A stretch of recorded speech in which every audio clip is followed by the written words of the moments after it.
Wolf back. What is going on? It's your boy, the Wolf of Roto Street. RotoStreetJournal.com. We breed and feed you fantasy wolves here with the first waiver wire show of 2023. And when I say first, that often does, and especially tonight, mean the most important waiver wire show of the year. Some huge names that you have to go and add tonight. It's almost always the biggest run. The most useful players of the year will be out there tonight. And very rarely, despite maybe a couple injuries, a couple handcuffs come into play in just a little bit. Other than that, these are going to be the most valuable waiver wire additions. And this week one seems more loaded than recent memory. So definitely come on in. Let me know any questions you have. I'm going to rip through my top 12 waiver wire pickups. I usually do 10, but I had to go to 12 because there's just so many good names this week. And I'll start, of course, as I always do, with the first checklist. Some names and some guys I see in the comments already. Get those questions on in. Be happy to answer and talk about them. So I'm glad to get right into this. Few names in that first check box. Jakobi Meyers, 50% rostered. He'd be right up there at the top of the list should you need a wide receiver. And this is something just kind of a general philosophy. One, for week one, don't be afraid to blow it all. I mean, I have some bids for 25, 30. It depends on your team needs, your roster sizes, what else is going to be out there. But this is the time of the year that you have to just be ready to go all in. I love it. So be ready to just do that, dive in head first. But two, also, you got to be nimble with your mind and you got to know there's only 17 weeks of data we're going to collect. So you have to just be ready. Like it goes kind of builds off that first point to go after those difference makers as hard as you can. And three, always consider your team names. Now, I'll toss out FAAB suggestions throughout here, but of course, if you need a wide receiver more than a running back, maybe it makes more sense to spend up at that position. So they're not firmly in place. I'll definitely give you percentages like 30%, 25%, those types of things, but none of that is locked in stone. You know how your league operates. If you know you're going to have to bid $50, half your budget, you know you're going to have to do it for certain guys. I'll point out which ones I think that are. Let's start, though, at the top with some first check names. Jakobi Meyers out there in over half of leagues. I can't believe that.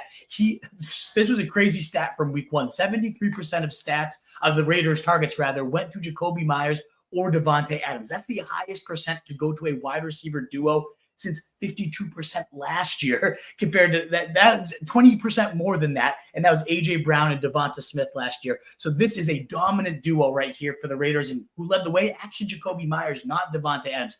10 targets, accounted for a whopping 38%. He hauls in 9 of them, 81 yards and 2 scores. Now, he is in concussion protocol right now, but, man, he's looking like a long-term stud here. You saw some of that swag on his TD scores as well, those celebrations. He looked so damn good. So Jakobi Meyers, definitely the number one receiver ad, but he's not out there in every league. So this is just a first checklist. Tyler Allgeier also maybe the number one ad if he's somehow still out there in your leagues. 24 fantasy points, more carries and more points than Bijan Robinson, who looked damn good. There's no fault to Bijan at this point. We just know Arthur Smith at this point wants to get Allgeier involved, and it makes sense. He's such a physical, bruising style runner that it fits this identity quite well. He actually had more targets, Allgeier, than Drake London. More carries than Bijan, more targets than Drake London. What world are we in? I don't know, but we certainly understand now that Allgeier will be routinely involved. 24 fantasy points after going 75 yards and 2 touchdowns on the ground, getting the vast majority of that goal line work. Great pickup. Definitely is going to be consistently involved. And if anything ever happened to Bijan, true locked-in RB1 each and every week. And the last name to look for on your waiver wire. Now, this one depends on what your team needs are. If you need a running back to start today, Jaylen Warren is not going to be at the top of this list. In fact, he'd probably move down to the bottom. But let's say you're in good shape. You're just looking for upside to stash on your bench. It doesn't get any higher than Jaylen Warren at this point. The ultimate handcuff with benefits, already churning into the workload of Najee Harris more than we've ever seen in the past, playing just under 40% of the snaps compared to 52% of the snaps for Najee. That Tony Pollard, Zeke Elliott situation may be coming to fruition this year. Certainly Jaylen Warren looking to be more involved on a weekly basis, plus carries that ridiculous handcuff upside as that Tomlin back. So those are the first check names. Again, I know in your league I'm in a varsity league. Those guys would never be out there. But I do want to make sure I got a bunch of questions on them. So I wanted to hit that. Let me know if there's any other names. We will dive now into, though, the guys that are out there in well over half of the leagues. Many of this list is actually under 10% rostered right now. So there's a very good chance that 3 of the top 5 guys are out there in your leagues. So get ready, prepare those budgets, get ready to spend. If you enjoy what you hear at any point of this broadcast, that thumbs up does greatly help us get out to more people. And of course, if you enjoy it so much that you want to subscribe, we'd love to have you be a part of the Wolfpack. You can hit that bell. We're live 4 times a week answering your questions every single time.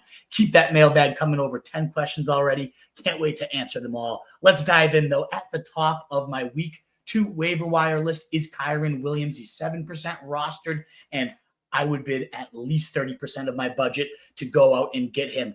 I think he has the most long-term and short-term usefulness on this entire list. Played 65% of the snaps, but what really was indicative to me was 86% of the snaps in the first half. When they were in a tight game, he was literally the every down back outside a handful. 26 snaps to 4 snaps in favor of Kyren Williams over Cam Akers, the presumed starter. 86% of the third downs went to Kyren, 100% of the 2-minute offense, and 60% of the short yardage work as well. Those high-value touches were all Kyren's. And we did get an Akers touchdown later in the game, but that was after we had already seen Kyren score twice, after they were already up big. That's when Akers, he did, yes, get more carries, 22 total carries, but so many of those came after the fact in the fourth quarter when they were just trying to bleed clock at that point. Kyren outscores him with 17 fantasy points and just seems like the main guy moving forward. It's a tough spot in week 2, so it is, you got to temper expectations a little bit. If you go all bid all over on him and then he just kind of disappoints against San Fran, the best run defense in the league, it's going to be a tough spot. But rest of season, I really think Kyren Williams has that top 20 running back upside, and it is so rare to find that without an injury on the waiver wire. I would be very proactive in trying to go get this guy. I am in love with what I saw from this offense in general, and that brings us to the next top pickup on the waiver wire. And if you need receiver more, bump him up to number 1. That's Puka Nakua, 9% rostered. Whew, what an absolutely smashing debut, filling that Cooper Kupp role to perfection. All preseason, all the hype, dating way back to OTAs, was they're putting a lot on Puka's plate. They want him to be their version of Deebo Samuel, and that couldn't have been any more true in week 1. A whopping 42.9% target share, highest in the NFL, ties Tyreek Hill with 15 targets, the most of week 1. In fact, the most targets by a rookie receiver in week 1 ever. He was also the 43% of those targets came as first read targets. So tons of it was by design in that Cooper Kupp layup style role. He ultimately, Nakua catches 10 of those 15 balls, going for 119 yards. And there were some in the end zone. There was some streaking down the field. But then, of course, those easy layup slot targets has made Kupp such a monster.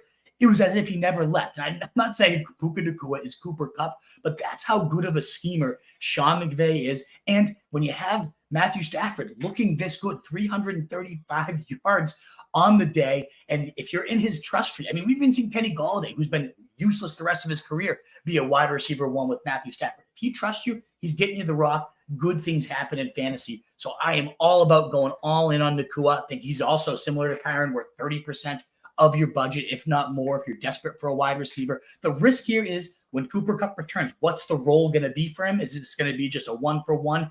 Kupp subs in, Nakua's gone? That could be the case, but he looks so good, I imagine he'll be the number 2 guy even with Kupp back.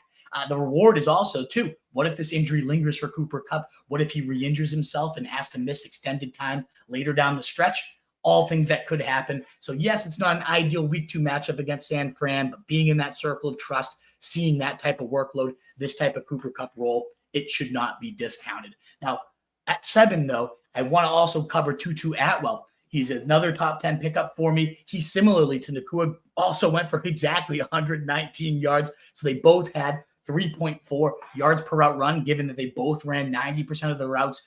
Very solid day for him. 8 targets, 6 catches, 119 yards for that final stat line. Another guy that could be tossed right into lineups, and maybe even because he offers a little bit more of a unique skill set, Tutu Atwell, in the deep ball, getting open all layers of the field. Maybe he preserves his value a little bit better than Nakua if and when Cooper Kupp returns. I don't think he'll be quite as productive as Puka Nakua, at least for these next 4 weeks or however long we have Kupp out. That's why I definitely want Puka. He looks like he's going to be a cheat code for at least the short term, whereas Atwell feels like he could be ultimately more of the flash in the pan. But don't be shocked if come those last halves of the season, if Tutu Atwell is the guy that's actually more involved in this passing game. Both guys well worth a solid, I think 30% or so for Puka Nakua, and then maybe about 10 to 15% so for Tutu Atwell. Maybe a little more if you're desperate for wide receiver. They're both well worth roster spots at this point, with Stafford wheeling, dealing, looking as if he had never left last year. Great stuff on all accounts.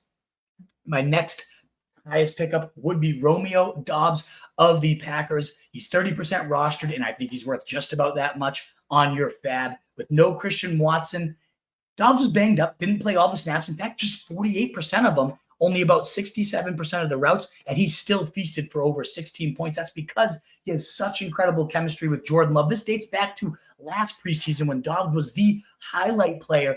Those highlights were coming with Jordan Love. They've long been established as these guys, and you see this happen so many times where they move up together now as two clear-cut starters, and that ends up becoming the guy. In fact, all preseason, he tore it up again this year too, Romeo Doubs did, to the point beat writers speculating he might pace this team in targets and get the most looks. He then follows that up with a 4-catch, 70-yard TD preseason with about a half of action, looking like, yes, I am the guy getting open deep downfield. And then, of course, that red zone action we just saw this week. I mean, some of those throws were very zipped in there, like Aaron Rodgers style. Chemistry required that perfect timing. You love to see that from Romeo Doubs, and love just looking the part. Jordan Love, 3 touchdowns, great command of the offense, as if there's nothing different from the usual Packers attacks. So I imagine Romeo Doubs, the role will continue to grow as he gains health. Remember, he was playing at less than 100% entering this game. So even when Watson returns, I know he'll probably be the alpha here, but there is still the upside that it could be Doubs. And even if it is Watson, ultimately, I think that's offset when Doubs becomes a full-time player, and both of these guys continue to thrive. So I think he is well worth 30% of your budget, a every week wide receiver 3 that you can trust moving forward, and you don't find those very often on the waiver wire. And I thought there might be a tier drop to my next waiver wire guy. That's Josh Kelley. But I think depending on what this Eckler injury ends up being, he also could be worth up to 30% of your FAAB at minimum. I think you got to go 20 or more dollars on Josh Kelley, who looked extremely solid this week. The best he's ever looked, the best game of his career by a mile. First, we'll start with the injury. We don't know exactly how long Eckler will miss, if at all, due to an ankle injury, but we saw him get limited to almost no usage in the fourth quarter, and that's where Josh Kelley ended up coming in and really thriving at that spot. They ended up, Eckler, Kelley, a near even split, 51% snaps for Eckler, 49% for Kelley. Both had exactly 16 carries, and yes, Eckler outgained him because of a huge explosive play, but Kelley was consistently churning forward. In fact, 19% of his carries went for over 10-plus yards. That was the best rate in week 1. Isaiah Spiller was inactive. Elijah Dotson, the only other active running back, played only special teams, 1 snap on offense. So it was clear that Josh Kelley is absolutely the man behind Austin Eckler. And with that week 5 bye looming, if this is a serious injury for Austin Eckler, this is pure speculation. I have no additional information. If anything's come out since I started recording this, by all means, toss it in the comments and we can analyze from there. But with that week 5 bye looming, if this is anything serious for Austin Eckler, don't be surprised at all if we get 3 straight starts for Josh Kelley heading into that bye. The first one's tough. Tennessee, if the 49ers are the worst matchup for running backs, Tennessee is the clear-cut second worst. But after that, Minnesota, the Raiders, none of those are overly daunting. So we could see 2 starts against pretty soft defenses. And at minimum, it seems like Josh Kelley, even before the injury for Austin Eckler, was in and involved with that goal line snap. He scored that touchdown with Eckler, fully healthy at that point. We talked, Kellen Moore all offseason. I want to establish the run, and I want to get Josh Kelley involved more often. That was dating back to February when he first got signed. So we shouldn't be surprised at how big of a role that he had. Great to see that schemes, those designs, all of that coming to fruition for Kellen Moore in the run game here. So again, depending on the injury, exactly how much you want to spend on Kelley, but at this point, we don't have any more information. So anywhere from 20 to even 30, if you think this thing is going to linger, would make sense. Behind him, my next pickup of the week would be Kenneth Gainwell. Most people would have Gainwell at the top of their list, and you can't really blame them when you look at the week 1 usage. He was the number 1 guy in the most explosive offense in the league from last year. 62% of the snaps, 88% of the running back rushes, 14 compared to 1 and 1 for Swift and Boston Scott, respectively. And he also was targeted on 25% of his routes was Kenneth Gainwell, seeing 4 looks, hauling them all in for 20 yards. in addition to 54 yards on the ground on those 14 carries.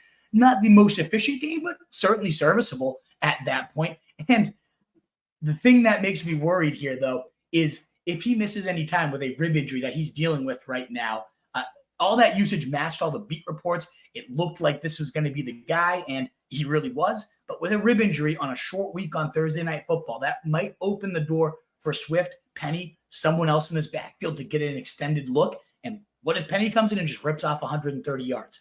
We've seen him do it before. So I'm a little bit worried, a little bit cautious here that Kenneth Gainwell will miss this Thursday night game. And whether it's Swift, Penny, friggin' Boston Scott, no, it won't be him. But if another back comes in here and looks really good, we know that this backfield has consistently been a headache, has been a committee. I wouldn't be too shocked to see Gainwell lose it as early as he gained it. So just be wary of that. That's why I'm not going all in and blowing all my money on Gainwell. Had he exited this game fully healthy, he might have been right at the top of the list with Kyren Williams there. But ultimately, with that injury, that rib thing lingering, it makes me a little bit more sketched out for Gainwell. Now, I'm a lot higher on this guy than most. Kendrick Bourne, only 4% rostered. I still think he might not have to pay 15% FAAB, but at least want to toss up that I think he's going to be worth it. He's at the bottom of most waiver wire lists. I think he should be significantly higher, behind only the Rams guys and Romeo Doubs for wide receiver additions for me. He was the clear-cut wide receiver one on what looked like a very ascending Pats passing game here against a very good, one of the best secondaries and overall defenses in the league. Mac Jones just threw for 316 yards and 3 touchdowns on a whopping 54 pass attempts. That looked great. Matt Jones himself, only 8% rostered. You could maybe look to him if you're quarterback needy at this point. But let's talk about his number one wide receiver in case you don't need anything but that. Team high, 93% route participation, and compare that to just 47% for Juju Smith-Schuster, alongside those team high 11 targets, a 21% share. And like he always does when he gets used, Kendrick Bourne delivered. 6 catches, 64 yards, 2 touchdowns, making him over 20 fantasy points on the day, a top 5 wide receiver in week 1 scoring. And it makes it all the more asinine that in Fat Patricia's doghouse all year, this guy rotted on the bench because the year prior, the guy looked like a stud, Kendrick Bourne. He was the wide receiver 30 in fantasy. He had as many top 12 games as DJ Moore. He caught 79% of his passes despite averaging over 14.5 yards per catch. The guy can flat out ball, and it's great to finally see him getting used. All the hype this summer, especially toward the tail end, was how much improved he was, how he dedicated himself to his workouts and came in the best shape of his career. Well, it sure looked like it. And again, you can't, similar to the Dobbs pick, you cannot teach chemistry, and him and Mac definitely had it. That was the guy Mac looked to in each and every situation. I understand Devontae Parker was out, but I don't think that highly of him. He's a good jump ball, red zone, contested catch guy. He can stretch the field too, but I absolutely think Kendrick Bourne brings more to the table. This Bill O'Brien effect seems very real for at least 1 week. Good test coming in for Sunday Night Football against the Dolphins. Looks like a potential shootout scheduled there. So keep track of how these two look. I absolutely think Kendrick Bourne is well worth a look. Now, we're going to talk about the Ravens backfield in a sec, but again, over 30 of you here, if you don't mind hitting that thumbs up button, if you like what you're hearing, please do consider it. Keep getting those questions on in. I've got about 6 more names I want to hit, and it's on to all of your questions for the rest of the time.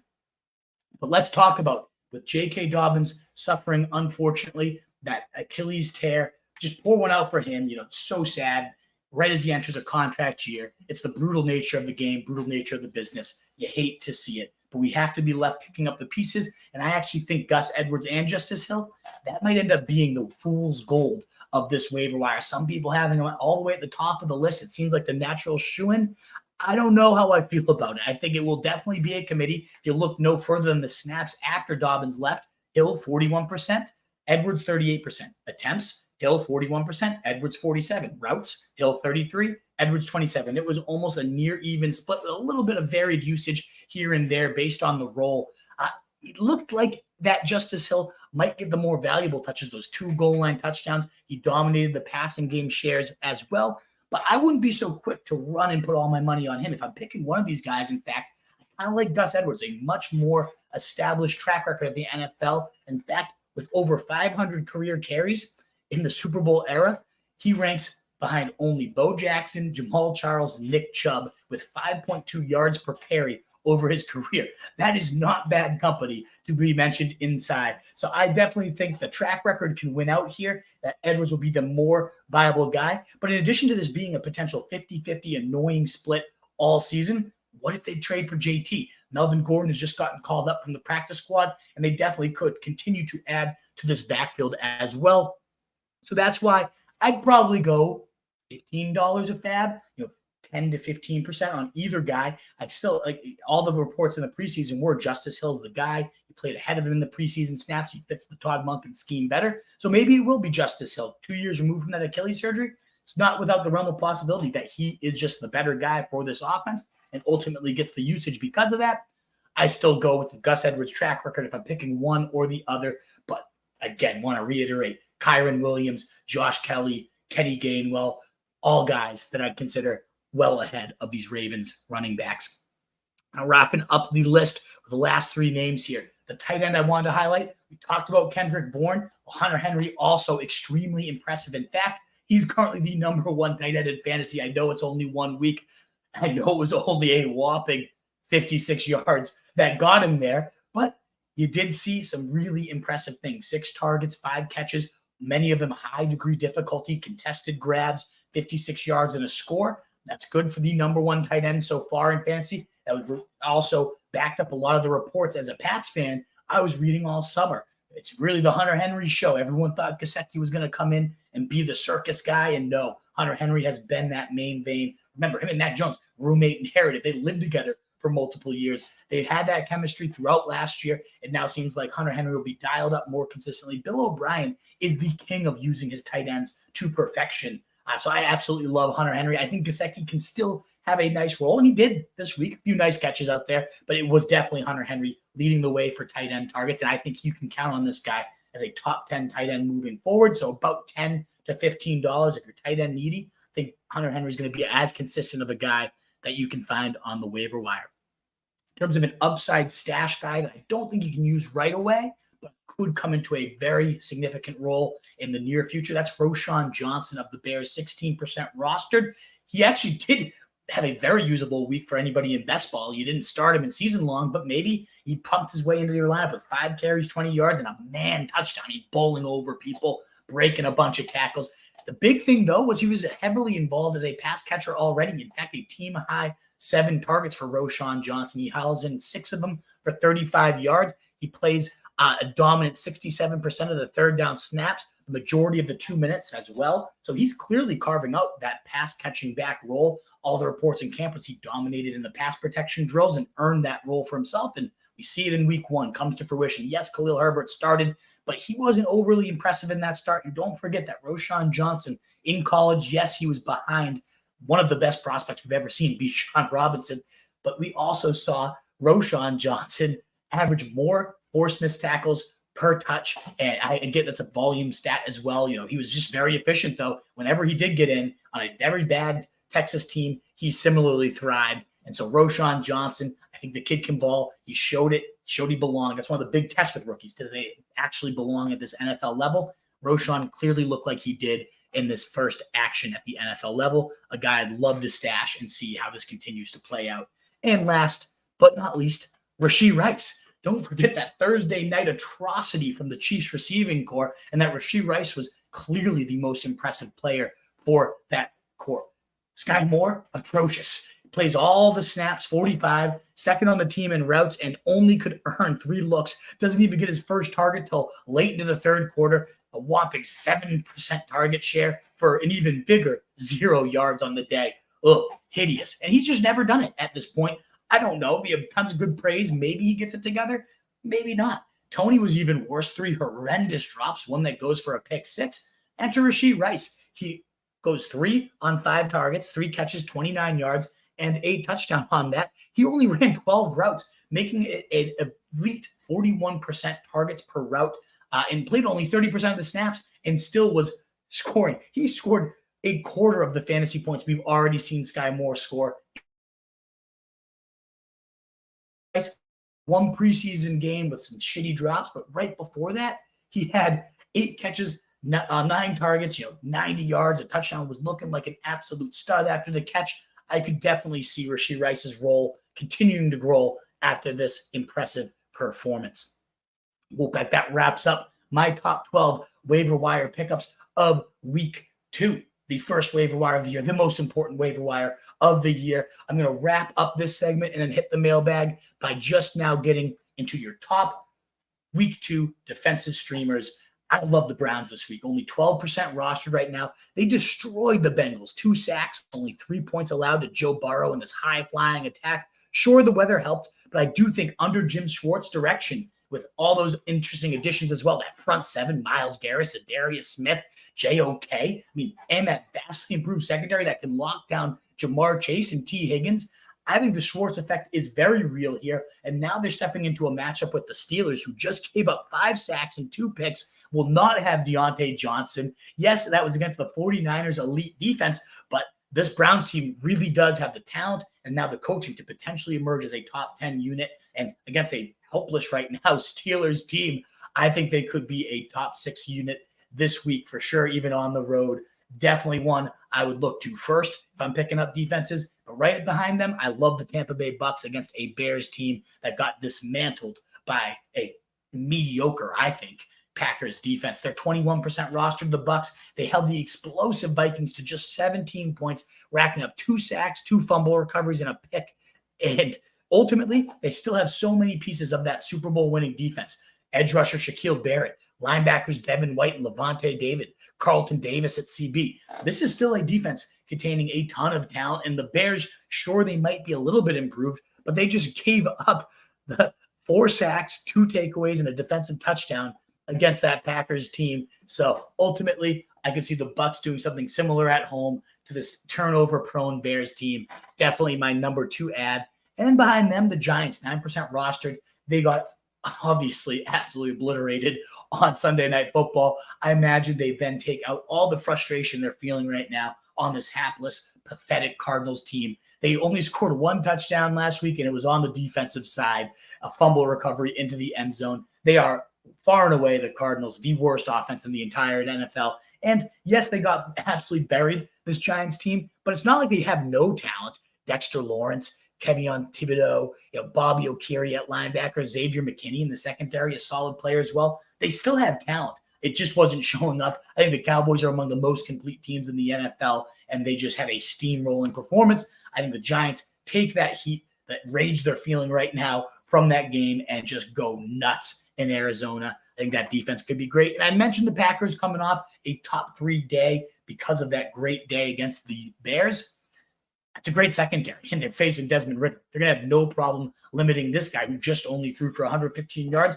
My one worry with them, I've seen them on a bunch of streaming lists, is the one thing they don't do well, stopping the run. That's what the Falcons do as well as anybody in the league. So I could see another 70 carries, bleeding the clock, not a lot of turnover opportunities. And I think the Packers could ultimately be that fool's gold kind of defense. And I would ultimately go after the Browns, Bucks, and Giants before I go to them, even though I've seen them recommended by a lot of folks out there.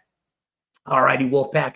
That wraps up my defensive streams of the week. That wraps up my top 12 pickups of the week as well. It is on to the mailbag as I get there. If you enjoy what you're hearing, please do, again, consider that thumbs up button. Please do consider subbing and turning on that bell so you can join all the live streams and be on time.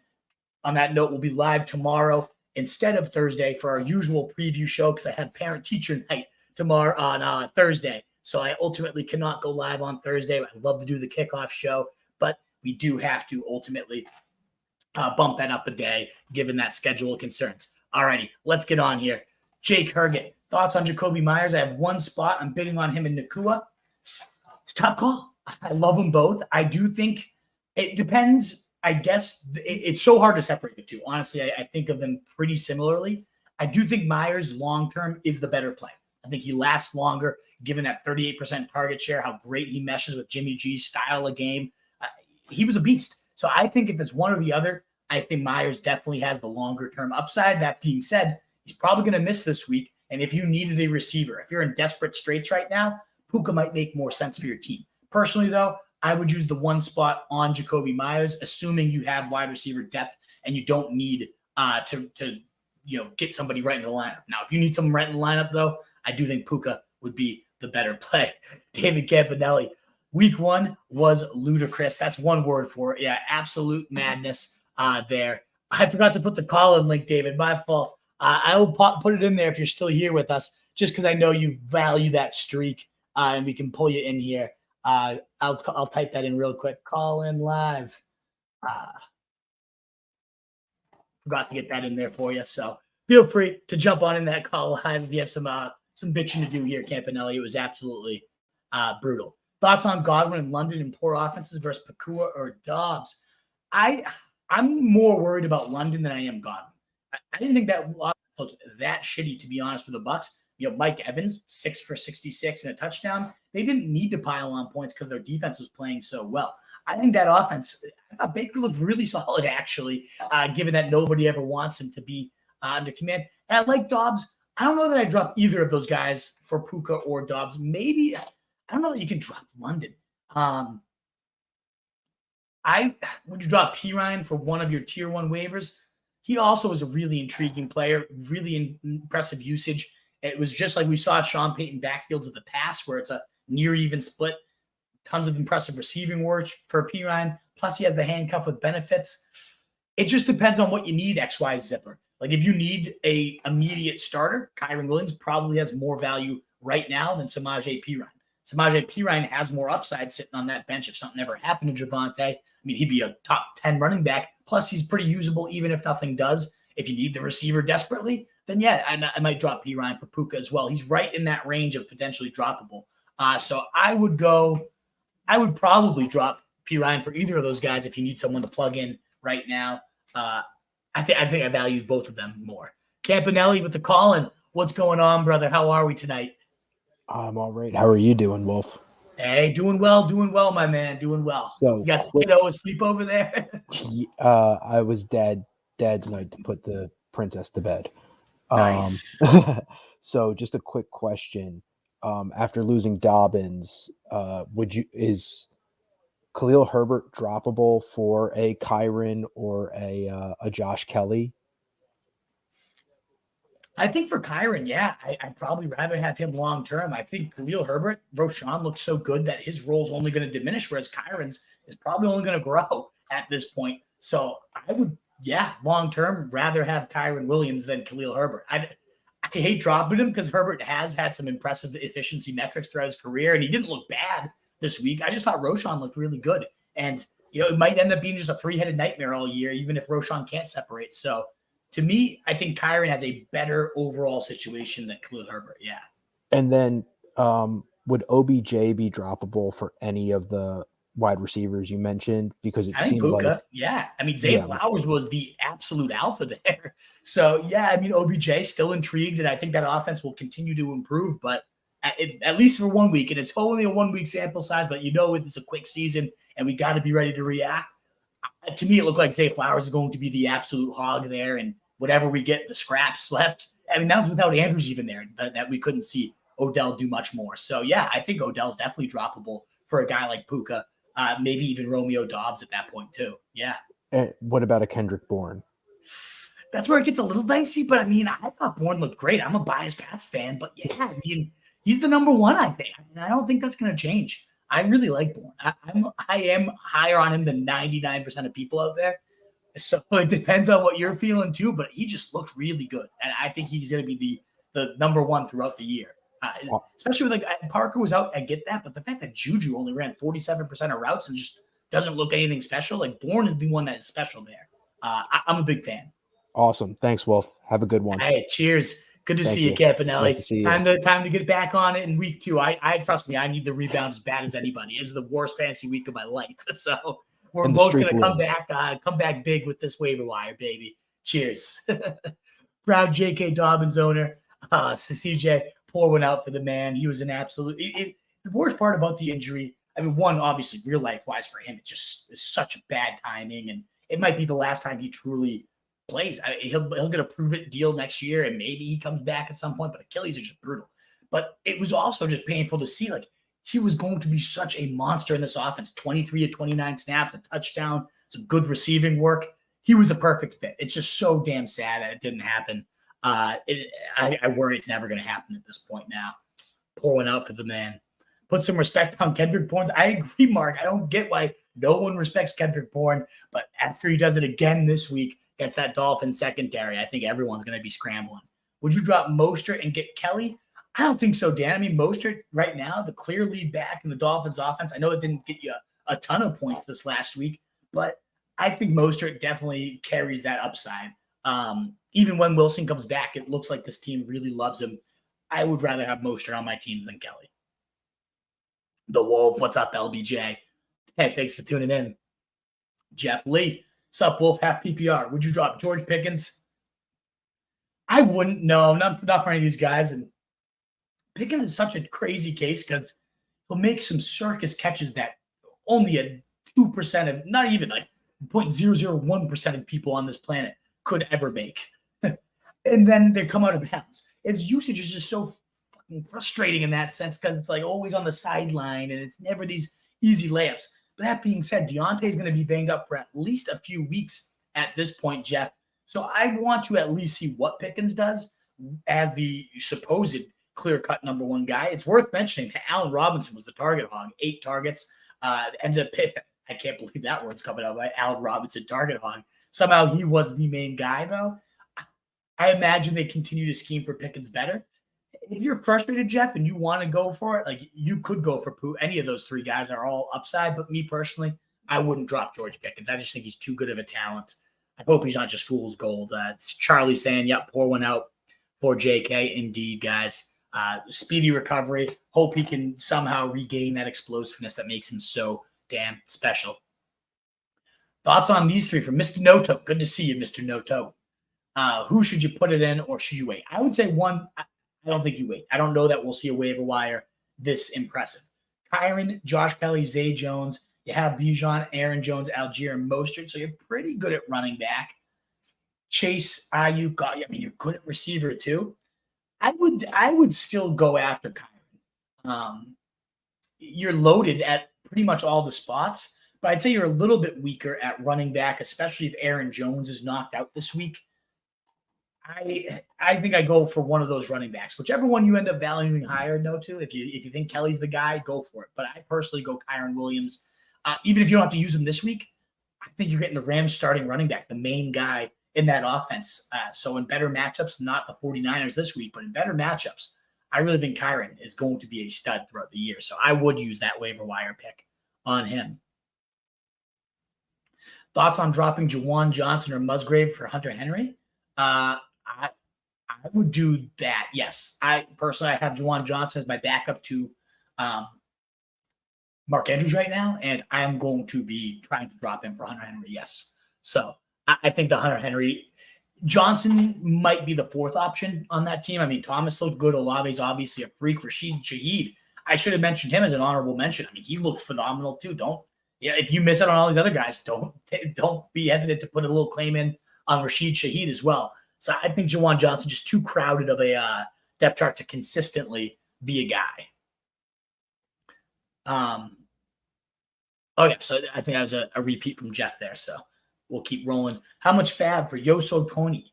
Would you throw at Allgeier or Gainwell? I would prioritize Allgeier for sure. As mentioned, I think you were here, Tony. And if not, just rewind it. I talked about why I like Gainwell, but there's a chance he's fool's gold if he's hurt throughout this week and then Swift comes in or Penny comes in and dominates. As good as that usage was this week, I could see the team just flipping to a committee or even worse, like to whatever guy's more talented. So I definitely prioritize Allgeier. And I mean, especially if you need a running back, Yoso Tony, I think Allgeier is worth 40%, 50%, something of that nature. He's just a physical guy that this team loves. As Deontay and C. Watson owner, how much of your FAAB would you be willing to spend on Puka? I mean, I'm a C. Watson owner, and I don't have Deontay, but my other guys are shitty behind him. So yeah, I'm feeling similarly, LBJ. I really am. It's one of those things. Don't hesitate. Especially the only time I'd say to hesitate with that is some leagues. Once you're out of FAAB, you can't pick anybody else up. I hate those rules. I think that sucks. But if you're one of those guys that could do with it, you get up at 5 a.m. and you sneak in the people that nobody else wanted that should have gone for $10, and you can kind of play that game. There's no reason to not enjoy that. I'll take Puka. Yeah, you should too. And you've been on that guy for a long time, so you deserve to bow on him. And similarly, I'll take my bow on Kyren Williams. I've been all over the Kyren Williams train. In fact, in the late rounds of best ball these last few weeks, it was either Kyren Williams or Kendrick Bourne as my last couple picks. And I have some teams looking pretty solid because of that. So, let's knock on wood, but let's keep the good times rolling there with those two. Drop Marquise Brown for Puka? I think so, Nicola. I really do. I mean, what's the upside here with Marquise Brown? The tough thing is when Kyler comes back, if Kyler comes back, Marquise Brown's going to be a borderline wide receiver 1, but there's a real chance we don't see Kyler Murray this year. So especially, I think this comes down to, do you really need the receiver? Like, are you going to use Puka if you pick him up? Because I think these two flip fortunes eventually. Once Cooper Kupp is back, Puka's going to lose, I'm guessing, a lot of value. But if Cooper Kupp never came back or re-aggravates the injury, Puka's just going to be a stud no matter what. At that point, no matter what, it looks like it from 1 week at least. Whereas if Kyler Murray comes back and Marquise Brown's there, we're looking at a great situation. What if Marquise Brown also gets traded to, the Chargers or something crazy too, in their tank fest? So I would definitely drop Eli Mitchell for Kyler. There's no doubt about that. Is there someone else other than Marquise Brown you could drop is what I would say. And if not, do you really need Puka right now? If you pick him up, is he going into your lineup? Because if not, I think Marquise Brown carries the longer term ceiling, I guess. It's close though. It really is, Nicola. You could totally justify it.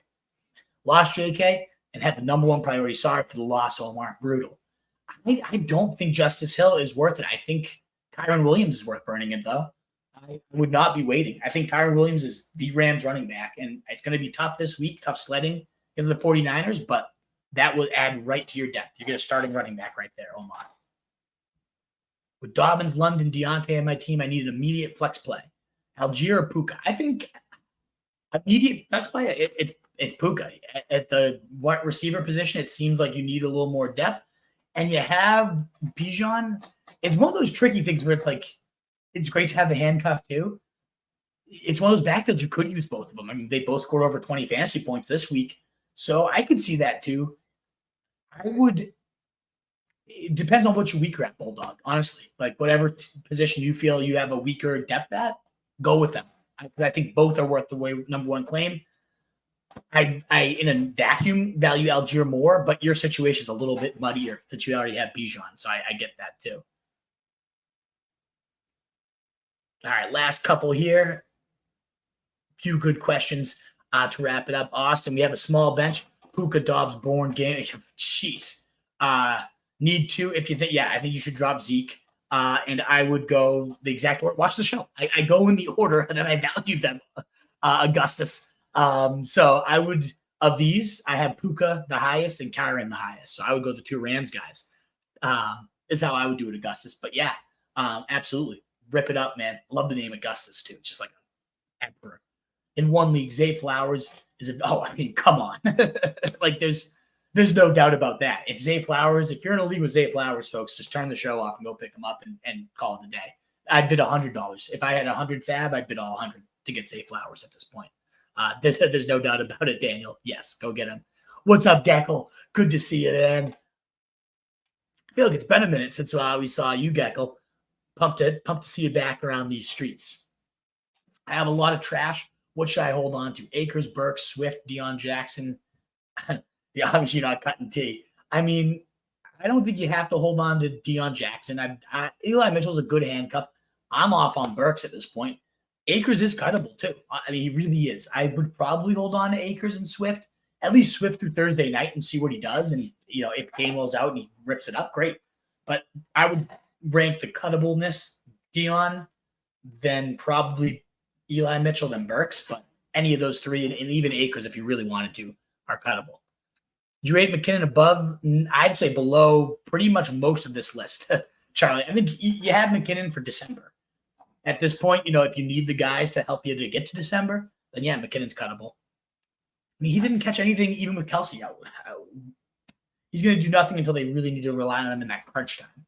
Yes, I think we already answered that one, but I would drop him for Puka. Bourne's a little closer, but I think so. One of my big league, hey, good stuff, dudes. Man, that's a close battle. Lockett, Samuel, Ridley, and Dotson. Is Puka worth the first priority? So, Kevin, it's one of those things. Like, is he ever going to get your lineup? Probably not. But are you just going to sit on this waiver wire priority all the time? Like, if you pick him up, could you move one of those guys and get a nice deal? Probably. So, I just don't think we're going to see much that approaches the Kyren Puka levels until there's a bad injury. And I just hate being in that situation where I never pick anybody up because I'm constantly waiting for an injury to happen. Like, it's not fun. Yeah, I could end up sitting there all the time. Would you drop London to get Shaheed, Bourne, Nakua? No, it's one bad game. And Drake London was so good and had a good rapport. It was about as run heavy as this team will be. I wouldn't drop him quite yet for any of those three. Puka versus London is close, but no, I wouldn't drop London quite yet. And Medina, great to see you from Panama. Awesome to hear from you again, too. And thank you for your compliments. Looking good and sharp. Hey, glasses, is that what does it for you? As an Nakua owner, should I target Kyren or go for an early season handcuff with Kelley? I'm facing the same question, Gerard. I do think I'd go after Kyren just because it seems longer term for me. But I do understand that. Both of them. Go after them both and hope you get one of them. But yeah, I'd go Kyren over Kelley, even with the situation making a little more sense. Campanelli going for consecutive calls. He's at it, baby. He sure is. Bourne to chase Booty. Will lead to chasing Booty next week. No, I think Bourne is the guy here. Hope you Lomi. Of course, I remember you. Great to see you again. And you got the ship. Let's run it back indeed. I would definitely drop Dion or DPJ. I'm happy to drop them both. And I would drop them for Kyren, Puka, and Roschon in that order. I'd rather have any of those three over those two. So yes, FAAB-wise, just rewind, watch the show. I talked about it, but about 30% on the first two, about 20% on Roschon. And if you're weaker at receiver, then definitely go even heavier at Puka then. I'd rather have Love at this point, Charlie. I would. He just seems a lot safer. Is first priority worth it? Yeah.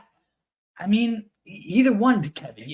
You know the situation. Like, you want me to tell you one or the other? My gut says Kyren, but you know who you want. Like, both of them are worth it. You got to trust who you think. I do think either one is worth it. Sorry, Bill, I didn't mean to.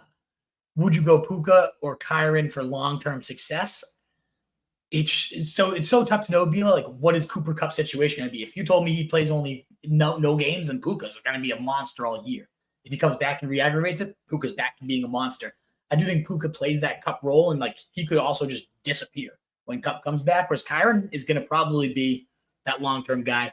Again, rewind. I talk about the FAAB situation, but about 30% or more, depending on how badly you want them. And again, guys, we're not question to pour it in. Please do consider hitting that absolute thumbs up button. It really does continue to help us grow. So many new names in there. So happy to see you. Consider subbing to the channel as well if you enjoy what you're hearing. We'll be live answering these questions 4 times a week. Alrighty, rapid fire. Yo soy tu papa. Indeed, you're my papa. Yes. We used to make a big deal about best friends, Stafford, Hunter. Yeah, exactly. I agree with you, CJ. Roommate narrative is as good as it gets. Yeah, you can drop or for Henry. Yep, I agree. And again, FAAB prices are all earlier in the show. About 15 or so percent is, I think, what I went with. Madison, yeah, so inefficient. Got in the end zone for you, Jay Berg. So you can only be so mad at that. How aggressively would you consider trading for Kupp or Taylor? Charlie, yeah, it's just absorbing unnecessary risk. It's huge upside. But if I would wait until I've started, let that owner go 0-3. Drive the price down and get them even closer to returning. I wouldn't be overly aggressive right now unless you really love your team and think you can sustain the depth. It's Augustus. Wolfpack, go ahead. There you go. Too many creepers for you, Augustus. When does Bijan take over? I think it's going to actually pretty much be a split, Tunes. I think he'll get the majority of the split more so than not. But yeah. Hey, as always, hit that like. Thank you, Bulldog. Great to see you. I love the late shows like Wolf After Talk. Thumbs up, baby. Thank you again so much, guys. I hope that helped you get prepared for that week 2 waiver wire, the most important of the year. We have great stuff on the site, trade value charts, our own other waiver wire articles and FAAB analysis. And you can find me at Roto Street Wolf anytime to hit me up there. And RocheReachAll.com is where we breed and feed you fantasy wolves. Week 2 rankings already up there. We'll be live again tomorrow. Thursday, getting bumped up a day. Open house teacher night on Thursday, so I cannot be here for my usual kickoff, which I love. Unfortunately, it's going to be the one time we miss a Thursday show. So come on over tomorrow, 7 p.m., Me and the Truth. We'll get you your preview, answer any early sit-start questions ahead of Thursday Night Football, baby. Big game. Let's go. And Giuseppe, I went through this. I go Kyren. I think Kyren is the more usable and long-term guy until we know more about Eckler's injury at least. But both guys, very good pickups. Alrighty, guys. And a Wolf of a Sheep, be those Wolves.